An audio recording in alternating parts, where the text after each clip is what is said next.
I'd like to introduce myself real quickly. My name is Jason O'Neill. I'm the head of Global Training Services with Kepner Trigo. I work a lot, very closely with my coworker, Wayne Stotler. I manage the training portfolio for KT on a global basis, and Wayne is our manager of product development. Wayne, would you say hello and introduce yourself? Hi, folks. Really appreciate you spending some time with us this morning. As Jason said, I'm the manager of our product development function here at Kepner Trigo, and looking forward to spending some time with you. Great. So let's look at our agenda, Wayne. There are 4 product initiatives or launches that we'd like to tell you about. The first is KT Solve, followed by eLearning, which are the 2 main areas that Wayne and I will talk about today. We'll also talk about our new digital materials platform and a new approach to KT training, live online, which we've been doing for a couple of years, but just wanted to remind you. As a reminder, and you'll see a little disclaimer on the bottom of this slide, this webinar is not a KT process review. So if you're new to KT or don't know that much about us, but you're still interested, we're happy to do a separate KT process demo at any point. Just reach out and let us know. But otherwise, this is for folks that know a little bit about KT and are interested in some of our new solutions. So I hope you're here for those reasons, and let's get started. The first thing we're going to talk about is KT Solve. What is KT Solve? It is a cloud-based platform accessible from any device.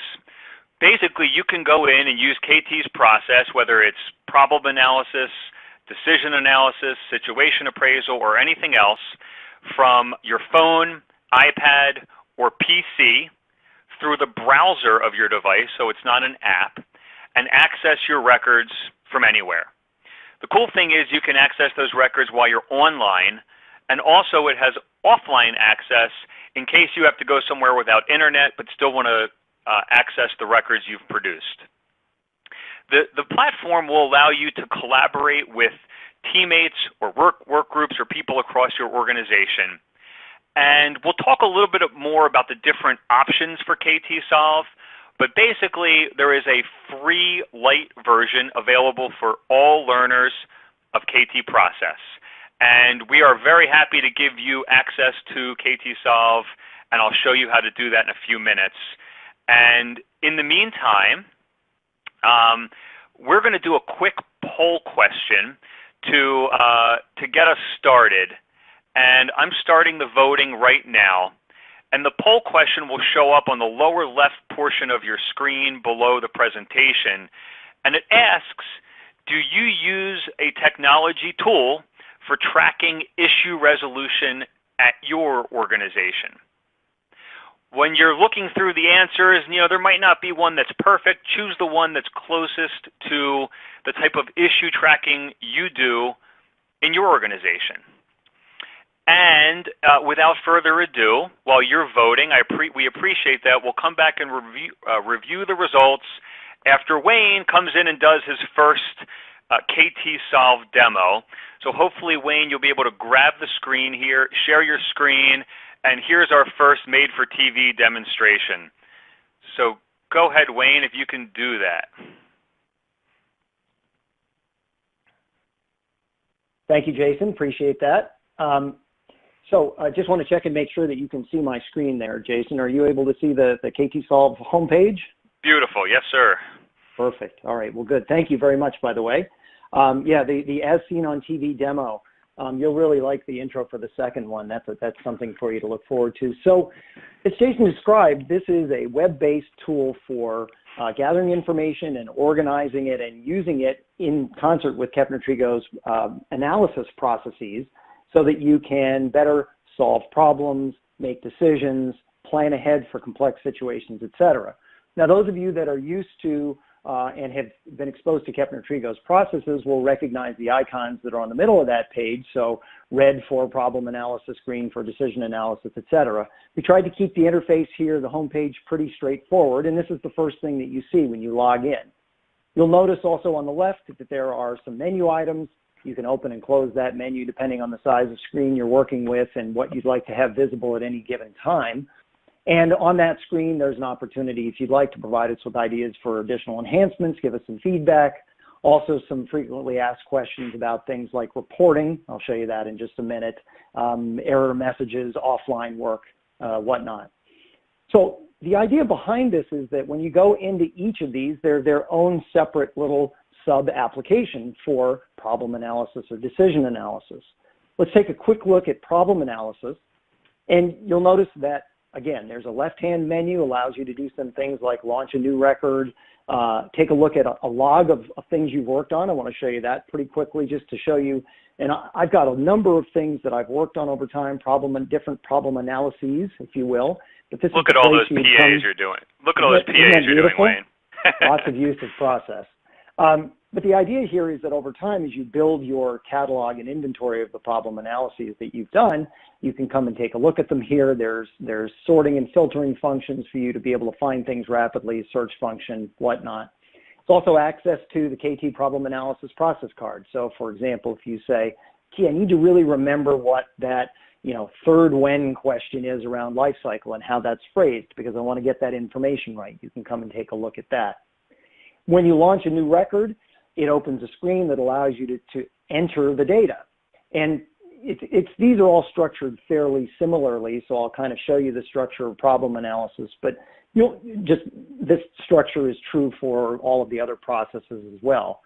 You'll notice that things are listed pretty much in the steps of the problem analysis process. So if you're coming back to a record and you want to look at a specific part of the process, you'll just click on that. Each one of these opens and closes by clicking on it, so I can open and close individual portions of it. There's a little bit of contextual help that reminds me, oh, what am I supposed to put here, or what questions am I supposed to answer? And then places where you need to enter information are clearly marked. So for example, if I'm doing a problem analysis, I'll give it a title. The system automatically puts a number on it so you can come back and search and keep records straight. You can talk about who's the issue owner, lots of other information. You can add additional background data, information about when you started and when you're working on things, whether it's in progress or has been resolved. So you can lots of different ways to take a look at your information. And then as you go through each of the steps in the process, you enter the data. So for example, I want a problem statement. The information will remind me what a good problem statement looks like, and I'll catalog that. Now, rather than go through each of these without some information in them, I'm going to actually go back to a record that has some data in it. Those of you who've been through problem-solving decision-making, for example, in the last year or two, will notice that this is one of the cases that we use, so a little bit of information here that you may be familiar with. So the case, the problem analysis information, the name of it has been put in. We've put in a fictitious owner, and we put in some additional background information. It's in progress. For the problem statement, we enter that here, and then one of the things you'll notice is that information is carried through. So I've entered the problem statement. When I go to specify the problem, that information carries through as well, so you don't have to enter it more than once. And as you can see here, what you would expect from a typical problem analysis we call specification, that the questions that center around what and where and when and extent and is and is not, that data is all entered here. The data is saved as you enter it. So I'm going to enter just some text here, and I'll go back and fix that later. But when I click off of that, you notice the little symbol down here in the lower left-hand corner turning? That's saving the information instantaneously. So you don't have to worry about clicking on save buttons or anything. It automatically saves what you use. One of the things that I really like about this in the way that it carries through the data is that once I've done the work in thinking to enter all my is and is not, what, where, when, extent information, it automatically pulls it down. So at the next step in the process, distinctions and changes, it's all right there for me, and I can focus on entering the information that's relevant at any given step. One thing I did want to show you is that, and I think this is a really interesting feature, is that it allows you to capture some images related to some of the key areas where literally a picture can be worth 1,000 words. So if it's going to take you 3 hours to type in a detailed description of a machine, you might want to just put a picture, or the deviation itself. Here's what this thing looks like when it's creating the undesired result. So those are nice to be able to carry with the record. So as I said, it pulls down information, keeps it going through the record with it. Again, possible causes. I can look at what the possible causes are and enter those in. If there's more text than can be seen in a smaller window, I can change the shape of the text field to put that information in. And then when I'm testing for possible causes, again, it's pulled through the information. It's provided me with a visual indicator of whether or not this cause explains this pair of information, and I can change that. If it does, I'll signify it with a green Y for yes. I can change it to a red N for no, or a yellow A for assumption. So that's always going to be available and carried through as I do the work of testing possible causes. And then once I've finished with that, I can take a look at it kind of aggregated and say, here's what that information looks like altogether across all of my possible causes. Here's how I evaluated each one of those and what that looks like, and ultimately make a decision about what's the most probable cause and indicate that as well. And as you would expect in a good problem analysis, confirm the true cause. I put in the information about how we're going to verify assumptions or observe or experiment, etc. And then before I leave PA, thinking beyond the fix, understanding where else could this cause be causing issues, and how might I implement a fix for this in other places to get the most value out of having done the problem analysis. So as I mentioned, each of the other processes are set up in a very similar way. So for example, decision analysis, you can see is very much the same kind of structure. So it's looking at the overview of the decision, each of the steps in the decision-making process. If I want to look at the decision analysis process card, I can do that from within the decision analysis portion of this. And we found this to be a tremendously useful way to capture each analysis that's been done, as well as share it with others. So for example, I can share something visually. I could take this screen and project it if I wanted to when I was working on the decision, or if I was communicating with a group of leaders about the decision, I could make that visible. The other thing I can do is I can export the information. So I could take it out, use an export function, and put it into a document. Now, I'll show you an example of that. It's not a decision. It's actually the export of the problem analysis case that we were looking at, or example we were looking at a minute ago. But you can see that it's taken all of the information that was input, taken the formatting of it, so it's in Kepner-Trigo problem analysis format, and it's put it in a nice, neat output that I can share with others as a way to remind them, get additional information, use it as a discussion tool. If I'm, for example, trying to put forth a decision to a decision-making body, I might use this as backup information to show, hey, we use a very careful and considered process to make this work. So, Jason, I think that covers most of the things with respect to KT Solve. Anything that I missed or anything you'd like to add to that? No, it was a great overview, Wayne. I had a question from the audience, which was right on. So someone asked, do you think that KT Solve Lite might become a module within ServiceNow at some time in the future? And I think the easy answer is that that's not the intent, because we already actually have plugins for ServiceNow. We have both a problem management and incident management plugin for ServiceNow, and those are already available within the App Store there, and we'd be happy to give you some support to access those for your organization. It might be possible to connect KT Solve or one of the premium versions of KT Solve we have with ServiceNow through APIs. That's something we haven't experimented with, but if you love KT Solve, I think it may be possible, but that'd be something to talk about offline. And whoever asked the question, it was a great question. Feel free to reach out to us. And I wanted to also mention that if Wayne's screen looks a little small to you, there is a function for full screen on there that you can use that would expand the view. Wayne, did you have anything else? No, that's great. I appreciate that. That was a really good question. And obviously, if you think of other questions as we go or after this, get in touch and let us know. We're happy to answer those questions. Yeah, Jason, and someone actually... Oh, go ahead. Oh, yes, okay. Kick me over back to the slides, if you would, Wayne.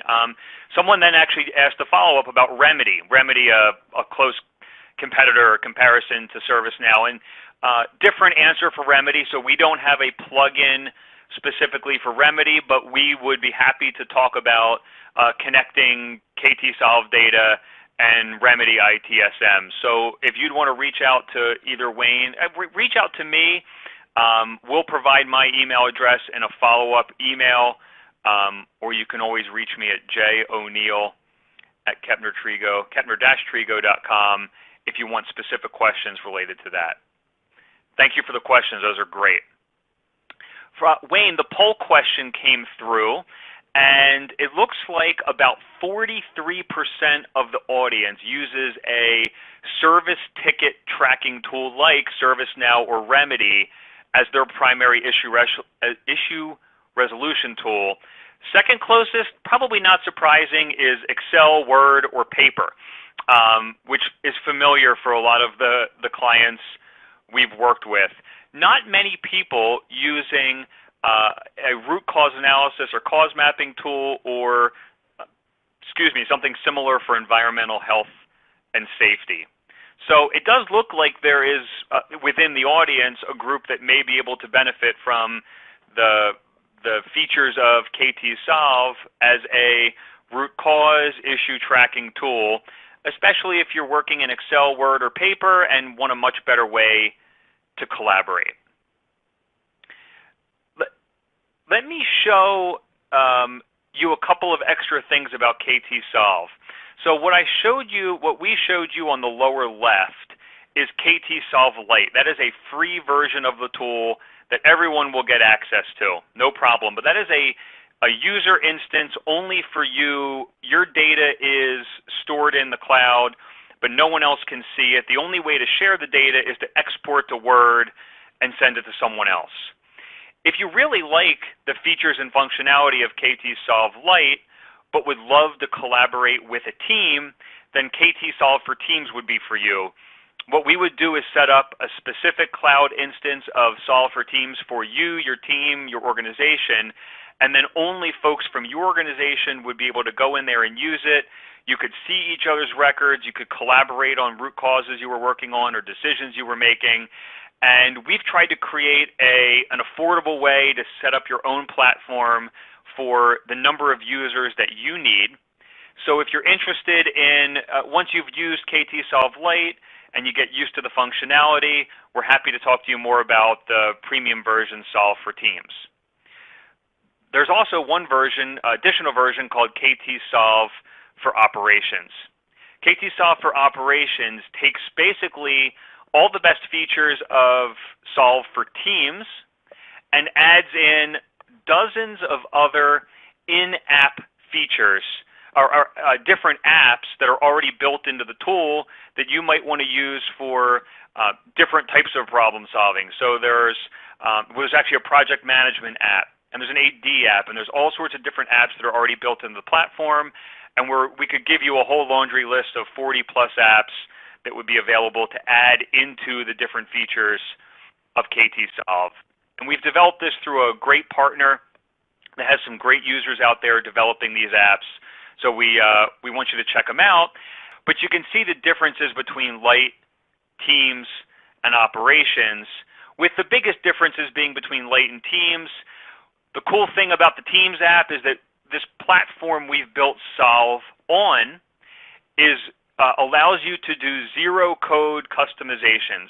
So you don't have to be a developer to change the interface of your personal Solve for Teams setup. So if you go for the Teams setup, you'll be able to actually go in, brand it for your organization, change some of the fields, and you don't have to be a developer or no code to do that. And basically that is the way that this platform works. Here's how you would get access. I promise you, we're going to send this to you afterwards, so you don't have to remember everything right now. But if you go to ktsolve.com and click on the sign up feature and enter in your information as it asks for in the second column there, and use the code KTClientFree, you can get access to the KTSolve Lite tool after you verify your email address. An email will be sent to you, and you can go back and then log in. So go to ktsolve.com, that's the first thing to remember, and use the code KTClientFree. You can do it actually in all lowercase, that's okay, and you'll get access. We'll also email this to you afterwards so that you can get on the tool. And you can go do that right now if you'd like to, or again, we'll remind you how to do it at the end. Okay, so we don't have any more questions related to Solve, Wayne. So I think we should move on to the next area, which is e-learning. We're really excited about this. This is a project that Wayne and I have been working on now for the better part of a year, really, in different iterations. We've tried to take a pretty agile approach and learn what we learned from an initial run or an initial sprint and continue to make improvements. And so what we've basically done is said that e-learning has a specific fit and function within the learning environment. And where we really think e-learning is powerful is to reinforce concepts that you've already learned in a workshop. And to do that, we've set up a number of modules for all of the KT processes that will allow you to be refreshed on the process, practice those with case studies, do them on your own time in a self-paced platform to help you build proficiency. So if you imagine going to one of our KT workshops and you go home and you think, boy, it was a great workshop, but what did I learn? I can't remember something around problem analysis. You could go in and log into the problem analysis e-learning module and be reintroduced to the concepts and then practice them on a case study. And even there's a quiz built in. Let me just give another little bit of overview, and then we're going to jump into the demo. But there's basically three ways that the e-learning could be used. The first up there says concept reinforcement that I just mentioned. So immediately following one of our classroom or live online trainings, that would be so you as a learner or your learners could, again, just be reinforced and deepen their skill knowledge. The second is as a refresher. I assume many people on this call took KT a long time ago. The e-learning modules are great for refresher. They'll tell you what you used to know and remind you. They'll give you a little bit of a quiz and then let you practice on a case. They also, last but not least, could be used as an introduction just before training. We would take just a small piece of the overall module out, just the KT overview, and if you'd want to watch it as, you just didn't have a lot of time, couldn't go through a whole KT training, you could get a very short introduction to the KT processes you're interested in, and it's another good way to use e-learning. What you won't see on here is e-learning for training, meaning this is not going to replace your ability to learn KT process on your own in the same way you would at a KT workshop. It is to complement the existing sessions you might be running in your organization, or if you've already went to one, to follow up. But it really is never going to be able to replace the benefit of being with an instructor, learning and getting coached through the different KT processes. Okay, and here is what we have available. So on the left-hand column, you'll see three modules that are already built. We have KT problem analysis, situation appraisal, and a module called problem solving basics.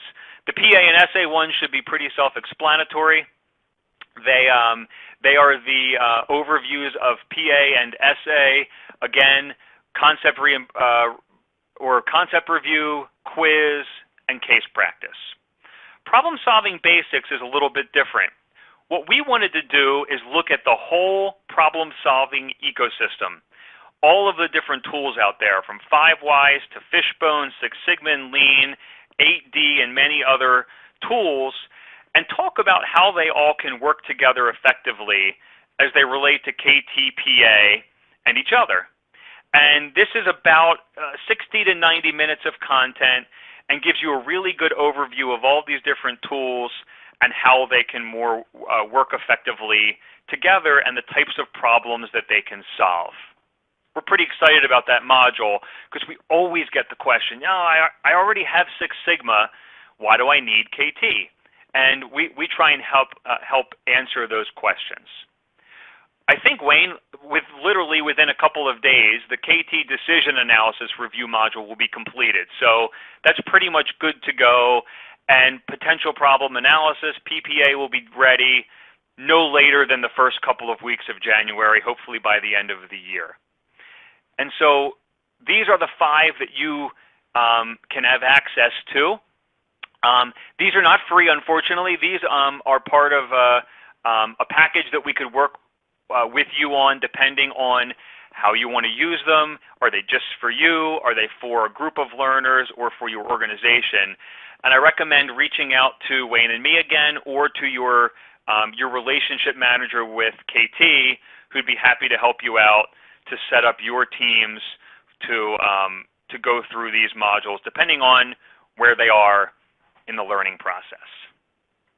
Okay, so without further ado, let's do one more poll question and do a demo. And the poll question is now popping up on the screen and asks, which best describes how your organization leverages e-learning? Are you doing it for compliance training, to teach technical skills and concepts? Or is it a blended approach, e-learning with classroom, kind of like what this is? Maybe e-learning is the only training you get, or maybe you've never used e-learning at all. So those are your answers, and please let us know where you guys are related to e-learning. And while you're voting, I'm going to kick it back over to you, Wayne, for our next made-for-TV demo. ShamWow them, Wayne. Yeah, ShamWow. You know, it's one of those wonderful things. We all remember the ShamWow guy, right? And, you know, so I was going to say it took me hours to get my hair to look like that this morning, but the truth is my hair will never look like that. I need pictures. You need pictures. So as Jason was describing, what we've done is put together these e-learning modules, and we've gone a bit more granular than that in the design of them. And part of that so that as a self-paced learning tool, they operate very effectively. You can work through them in whatever pace makes sense to you, and also so that we can use particular pieces of them in particular ways. So Jason mentioned that one of the ways to use some of our e-learning might be as an early introduction prior to a live learning event, a training class. And so as you can see in this list, that would be taking Unit 1 out of, if you were doing problem analysis and let's say situation appraisal as a training class, you might take the Unit 1 module from problem analysis and the Unit 1 module from situation appraisal and use those with people prior to coming to the session to prime the pump, to get them at least initially oriented. And another thing we might do is take a particular piece of practice out and say, hey, this is great. We want to go now have people practice after the fact. They're designed to be used as an integrated whole as well. So, for example, you start out with a little bit of an introduction. You go through a review of the process itself. In this case, it's problem analysis. There's a bit of a knowledge check, so a couple of questions. I'll show you what that looks like. Some practice. So in this case, there's 2 pieces of practice that might get used. We might use one or the other or both. And then a module at the end, which is available kind of in an ongoing reference tool. So let's take a real quick look at what those look like. We talked about the introduction module and what that module looks like. Yeah, go ahead. Sorry to cut you off. I had a couple of questions come in about where is the poll question, because that's what everyone's excited about. Yeah. The poll question. Back over to that? No, it's okay. Keep it on your screen. The poll question should be located just under the presenter screen where you're seeing Wayne's screen right now, and should be an area you can click. If not, I'm sorry about that. It could be a BrightTalk glitch, but we have a bunch of votes that have come in, so please vote if you can. Sorry about cutting you off there. No worries. Thank you. Yeah, absolutely. If it's something not visible, let us know. Thanks for asking those questions. So in terms of an introduction module, this is really just to get people situated. Doesn't take very long, 5-10 minutes, but it essentially says, hey, let's get reoriented here. Asks people a couple of different questions about what they remember about it. So for example, here's a question, what are challenges you face? If you put an answer in and it's correct, that's great. It'll prompt you with a little bit of feedback. If you put an answer in that's not correct, it'll prompt you with some feedback as well, but it will also give you the opportunity to understand what was the correct answer, not just, wah-wah, sorry. It gives you a little bit of an understanding of where your knowledge is.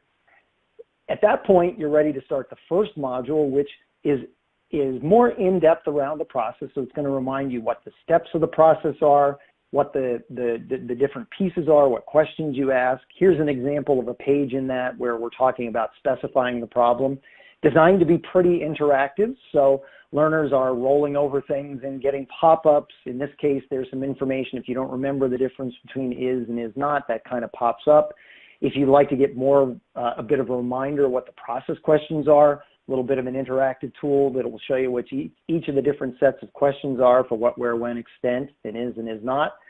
And then, and this is sprinkled throughout each of these modules, we tried to make it more than just sort of page-turning read text, put in a number of videos around different teaching scenarios. So this is, a lot of instructors use an example in their classes about is and is not.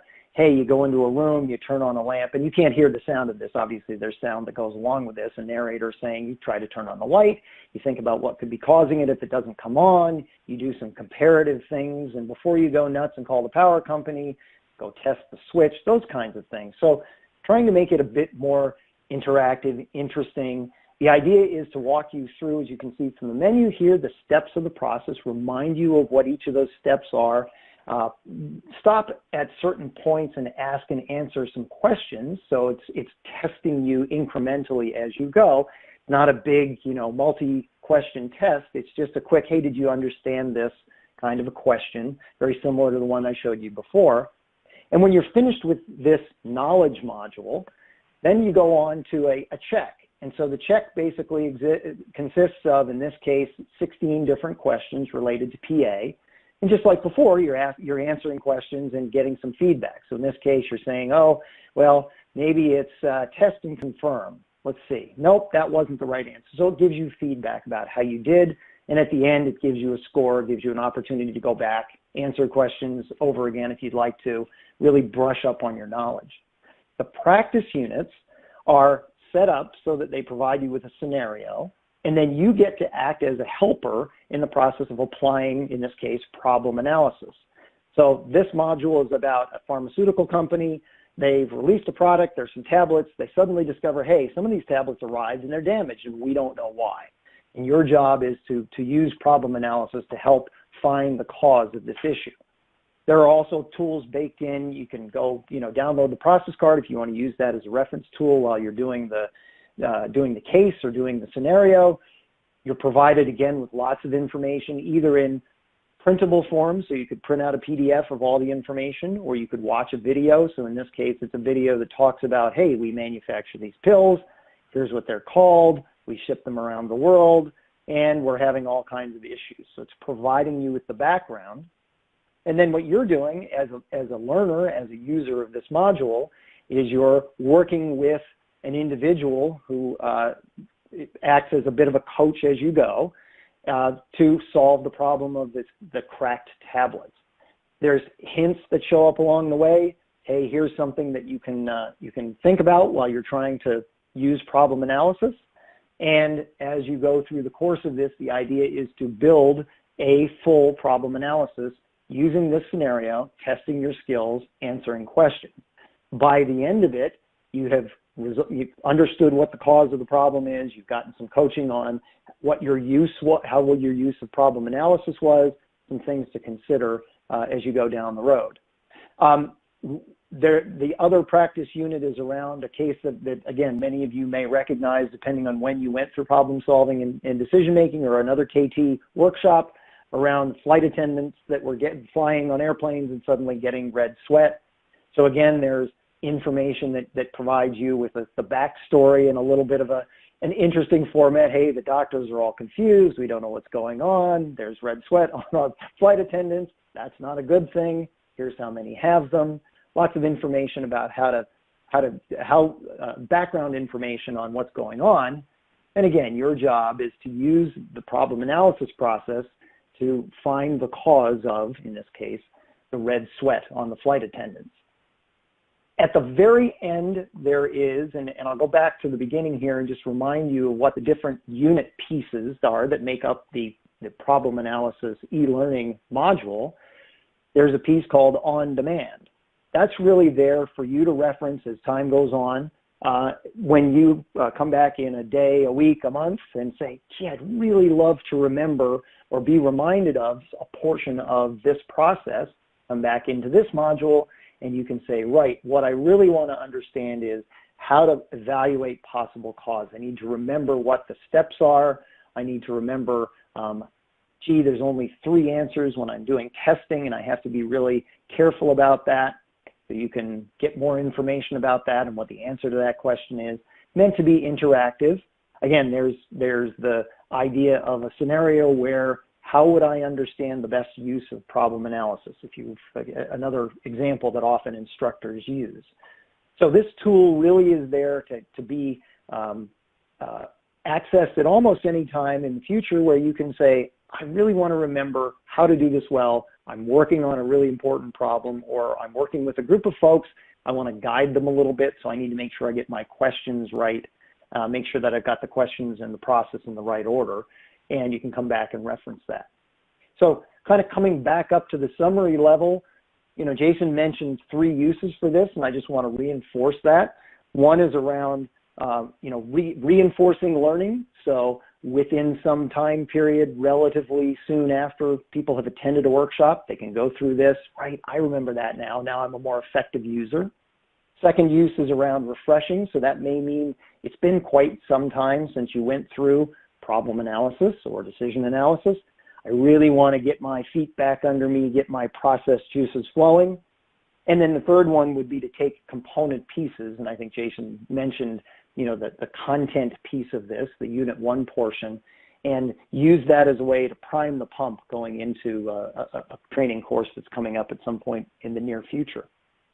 So Jason, I'll kind of come back to you and ask the same question I asked before, which is what would you like to add, or what did I forget to mention? No, it was a great overview. Sorry for clicking back over to the slides for a second. No, no worries. No, we did have a question. Someone asked that there are within their organization a handful of program leaders and a KT champion, and can they get access to the e-learning demo so that they can sort of test it out and show others? And the answer is absolutely. If you'd like access to demo this, to see if it's right for your organization, contact your account manager or contact either Wayne or me. We keep saying that, Wayne, and we need to make sure we get everyone our email addresses. But yes, most certainly, if there are program leaders within your KT program leaders, we will make sure they can check it out and evaluate whether it's right for being complementary content for their classroom or for their sessions. Absolutely. Wayne, there's a question here. For these problems, is there any feedback on how you do while taking the e-learning? So the answer is yes. And there's a couple of ways that comes into play. So I'm going to see if I can pull this up.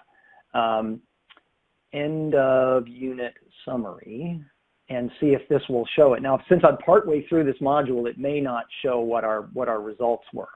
But let's see if it actually gives us that information. Oh, it didn't do that on this one. It certainly does that when you're doing the knowledge check. So when you, and again, I'm sort of in the middle of the knowledge check, so I'm not sure it's going to show us what we want to see, but it gives you 2 levels of feedback. So one level of feedback is at the question level. You didn't get it right, but here's what the right answer was, so you're not left hanging.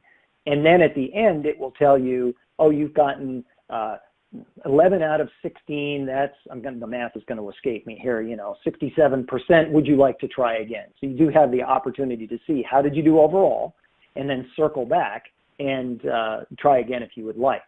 It is set up, and I know this wasn't part of the question, but it might be a question behind a question, so that this, completion information feeds back to the learning management system. So one of the things that you saw here, you must think terribly of me. I've got 8% in this module. I'm not doing very well so far, am I? But that information feeds back. So if I'm an instructor using this with a group of people, I can go back and look at both individual and aggregate results and understand as if this is being used after the fact, is there something I need to do to come back and help solidify a concept with folks, or if I'm using some portion of this ahead of time, is there something I want to put extra emphasis on if I'm going to use it as a tool to prime the pump prior to teaching? Great question. Thank you. 8% is not going to cut it, Wayne. Redo. I know. I'm going to have to get on it here. There's another question, good one for you, Wayne. What other language options are available, like Spanish, French, or Chinese? Yeah, boy, great question. So currently this is available in English. We've just completed a Japanese translation of the problem analysis piece of it, and our plan going forward, once we complete the English, is to assess on a market-by-market basis and understand where can we do these translations and have them available to customers. So currently in English, coming soon to a screen near you in Japanese, others to follow after that. What would you add to that answer, Jason?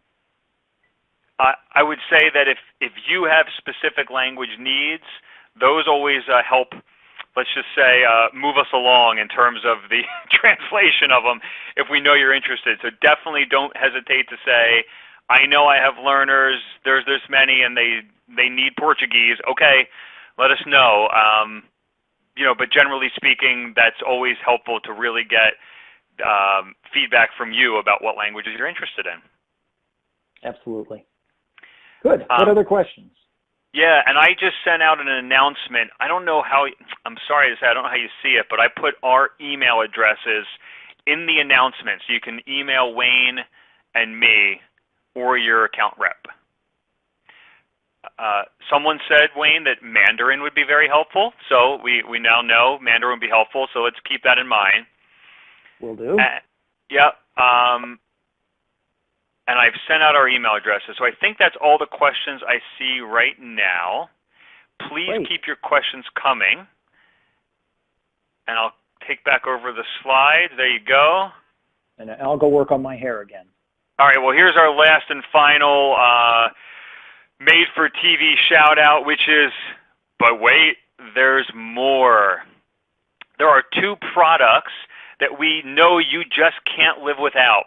The first comes from, about 3 decades of feedback from our workshop participants, which is basically along the lines of how many trees and forests did you kill to provide me the giant stack of KT materials in my workshop? And we hear you. We know that the materials we normally provide are pretty thick and heavy. What we now have is a digital materials platform called KT Books. KT Books will allow you to access your KT materials through either a phone, a tablet, or your PC, either based on an app for a mobile device or your browser on a PC. And it allows you to not only see the materials, you can annotate and highlight within the materials, and even share that functionality with other users. We've tested this now quite extensively. It works great and have had great client feedback. If you are running any future KT sessions and decide, we really don't need the giant pile of books and paper, and we want to save our forests, that would be great. We are transitioning many clients to digital materials and plan to continue to do so over the coming year in 2019. Wayne, what would you add about digital materials? Anything else important? Yeah, I think one of the things that is really interesting about the evolution of that technology is the ability to annotate, so it's not just static. Yep. And so that you can keep your own notes, mark your own notes to yourself, And one of the really interesting features that's emerging now is the ability to share it with others. So if you all, 10 people go to a class together and they make notes and it's a useful thing for them to share notes with each other, that's possible as well. So I think it's a really useful technology. Great. And last but not least, a platform that we call Live Online. Live Online is our ability now to deliver KT workshops through a WebEx feature virtually with a live instructor. We've now been conducting live online sessions in this current iteration for about 2 years. And we've been scaling up the program for clients that have asked, and it's great for clients that have small groups, groups that are dispersed geographically, folks that can't travel or have had budgets restricted, but who still want the same great KT training with a certified KT instructor. The access to live online, or the way that live online sessions are typically structured is smaller chunks spread out over the course of a week, maybe 1 or 2, 3 or 4 hour sessions, depending on the type of course you're taking. And sometimes if you wanted to take the entire problem solving and decision making, that would be a 3-day workshop, we would spread it over a number of weeks in small chunks, because nobody wants to sit in front of their computer for 8 hours a day for 3 straight days. And we've developed ways to make cases more interactive, for you to have plenty of interaction with the instructor and to get coaching as well. And then tied into this, we now bolt on the e-learning module. So if you come and take a live online class, you would get the e-learning modules for the KT processes you learned as part of the package. And we found that the e-learning is a great complement to live online. We are more than happy to tell you more about that. Again, you have our email addresses, but this is a fully stable product, but something that's still relatively new for KT. And let us know if you'd like a demonstration or more information about live online. Hey, Wayne, we do have a couple of not e-learning, but KT Books questions. And the first is, what is the format of the digital materials? How would you describe that? Yeah, so it's interesting. It is a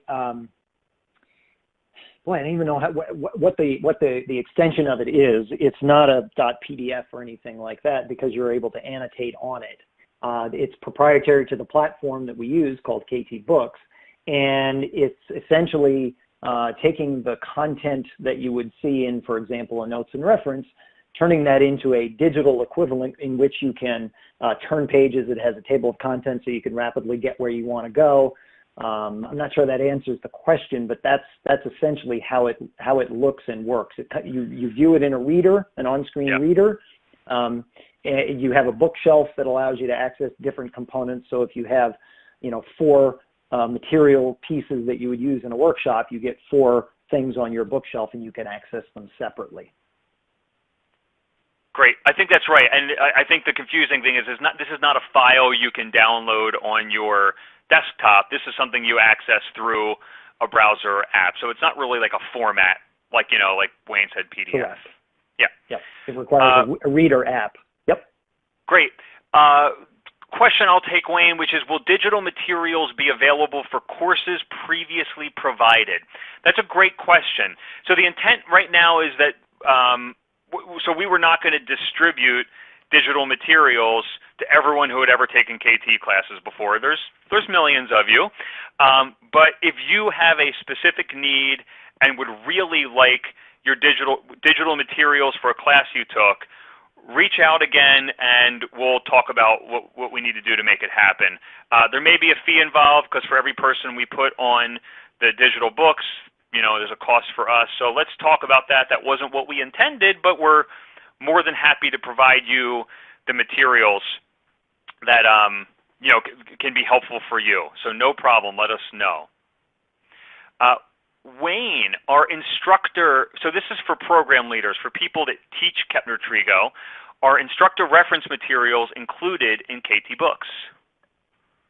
Yeah, it's a really interesting question. So we have been for a little while, at least 3 or 4 years, providing most of the instructor reference materials, a digital copy of the outline, a digital copy of the reference materials, including case references and whatnot, on a USB drive to instructors when they attend a Train the Trainer program, what we call the Leader Development Institute. And we certainly can deliver those through KT Books. As a matter of fact, we're embarking on a project right now to sort of reconceptualize how it is that folks that go through a Train the Trainer process get information, when they get it, what format they get it in. So that was a really long way of saying, sure, why not? That's something we're actively exploring at the moment. Well, I think the caveat might be maybe KT Books isn't the best format for your instructor reference, but we can provide a digital copy if you're a current instructor. So let us know, and we can figure out what works.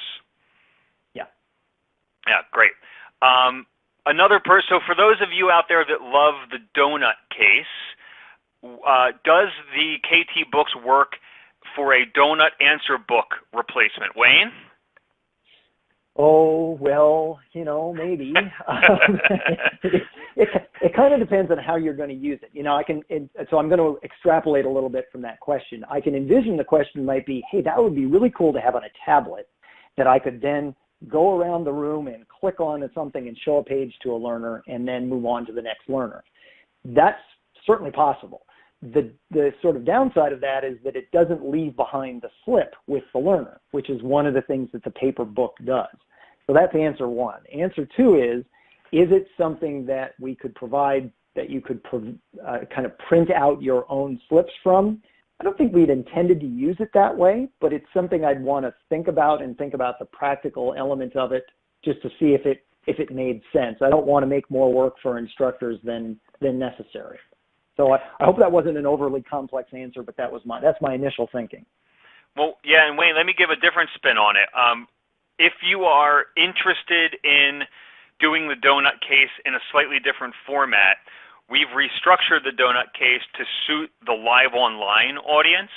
If you're going to deliver KT workshops virtually, we can now deliver the donut case in a kind of a different format, a more facilitated format, and that might fit what you're looking for. Reach out to Wayne. He's your guy from the virtual donuts case. If you're a certified program leader, we can help you with that. But let us know what your need is specific to how you're teaching, where you're teaching, etc., and we can think about that. That makes sense, Wayne? Absolutely. Good answer. Yeah. Someone mentioned they'd love to have the e-learning in Korean, so keep that in mind, Korean. Someone mentioned they want to have a smartboard presentation instead of a flip chart. Have we been asked for that? God, we had to have been asked for that in the past, Wayne. What do we think about smartboards? Yeah, love smartboards. We have not delved deeply into that. It would probably involve, and we'd love to, sort of collaborate with you on that, because I think it's a really interesting opportunity. You can be the Al Roker of KT process and do your teaching that way. But yeah, I think in concept it's something pretty straightforward if you have the right documents and you know how they need to be set up. It's not something we've done yet, but I think it definitely could be done. Yep, super. Couple more questions. Someone asked if they have a link for KT Books, or we have a link for KT Books. So the answer is not really. KT Books is available for folks who are taking a course where it's been set up for digital materials, or for KT program leaders that teach KT. If you'd like to start using digital materials, we can provide your learners access, and there's a couple of ways to do that. So you really can't just access the books without coming back through KT and getting those set up. So email Wayne and me, or again, talk to your relationship manager, and we can get you set up with KT Books. Wayne, I'm trying to interpret this question. I think it's a good one. the KT eLearning materials. Are there materials? And then how to train ourselves on it. I think they're asking about, they asked about self-learning material. I think they mean, are there materials with the e-learning? I think that's the question. Yeah, so the way, and again, I'm extrapolating a little bit here as well. The way that the e-learning is accessed is we distribute that through our learning management system. So we understand which modules, and then we understand who needs to get them. And inside the learning management system, we make sure we have set up a session, I'm holding up quote fingers here, that includes, let's say, the situation appraisal module and the problem analysis module, and then we assign a batch of learners to that. And they get an email that says, here's where you go to log in, here's how you set up a password, and then they're in and they can proceed from there. Okay, great. And sorry if we didn't get the question totally right. Please feel to resubmit it if we didn't answer it right on the spot. Someone asked about pricing. So I'll take this, Wayne. So how does the price of paper materials compare to the e-materials? Great question. I'm going to give you an unsatisfying answer, which it depends on how often you're teaching, the number of books you need, etc. So best case scenario, or your best bet, is to contact your relationship manager, and they can explain how the pricing works for digital materials. Great question, just can't answer it without knowing a little bit more about your company and how you're currently using KT. Okay, we have come to the end, Wayne, and of our hour, and we had so many good questions. We actually had a very cool process question. Someone asked, how to solve a problem if we have 3 possible solutions? I love that question. You and I could talk about that for half an hour, but we don't have that time. If you actually have a KT process question, you can join our LinkedIn practitioners and program leaders group and ask there, or again, email us, and we can happy to answer any KT-related questions. We also had a question about incident management and whether a course is available in one region or another. Again, we can reach out to you. Reach out to us offline. Hey, Jason, I just want to answer that question about 3 possible solutions by saying inside of KT Solve, you can put as many as 4 total possible causes. So if you have you have a problem, you frame it as you would with KT problem analysis. You can then look at and test up to 4 possible causes within KT Solve. So that's a different angle on that question. No, maybe that's what he meant, or he or she meant. So good answer. Yeah, right on. Okay, so on behalf of Wayne, let me thank everyone very much for joining. This is the pretty much end of the conversation online, but again, contact us offline. Wayne and I thank you very much on behalf of KT. Have a very happy holiday, great new year, and we hope to see you using some of our tools, our new tools, in 2019. Take care. Thank you, folks.